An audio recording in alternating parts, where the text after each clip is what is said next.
Hello বন্ধুরা, কেমন আছো সবাই? আশা করি সবাই ভালো আছো। আমিও খুব ভালো আছি। কি ভাবছো তোমরা? এগুলো আবার কি পাতা নিয়েছি? আমড়া পাতা। কেউ কখনো খেয়েছো আমড়া পাতা? আমিও কখনো খাইনি, এই প্রথমবার ট্রাই করব, দেখা যাক কেমন হয়। চলো শুরু করা যাক। কি কি লাগছে বলে দিই। আমড়া পাতা, কচু ফুল নিয়েছি, সঙ্গে কাঁচা লঙ্কা, হলুদ, লবণ, গোটা সরিষা নিয়ে নিয়েছি, আর সরিষার তেল নিয়ে নিয়েছি।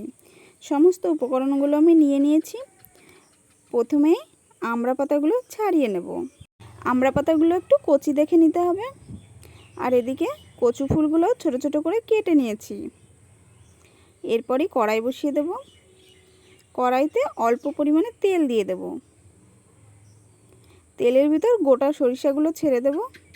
আর এখানে না ভুল করে আমার হলুদ পড়ে গেছিলো। সরিষাগুলো একটু ভালো করে ভেজে নেব।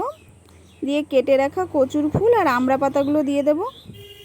দিয়ে একটু নেড়ে চেড়ে নেব। দিয়ে দেব লবণ।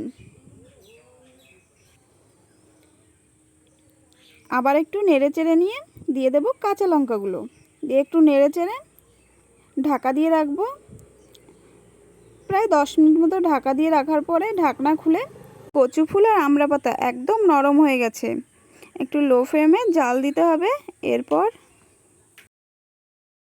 কচু ফুল আর আমড়া পাতা রেসিপি আমার একদম রেডি। খেতে না দারুণ টেস্টি হয়েছে। তোমরাও আমার মতো এইভাবে বানিয়ে খেতে পারো। আর আমার ভিডিওটা যদি ভালো লেগে থাকে, like, comment, share and subscribe করে দিও। দেখা হচ্ছে অন্য কোনো সুন্দর একটি ভিডিওতে। বাই।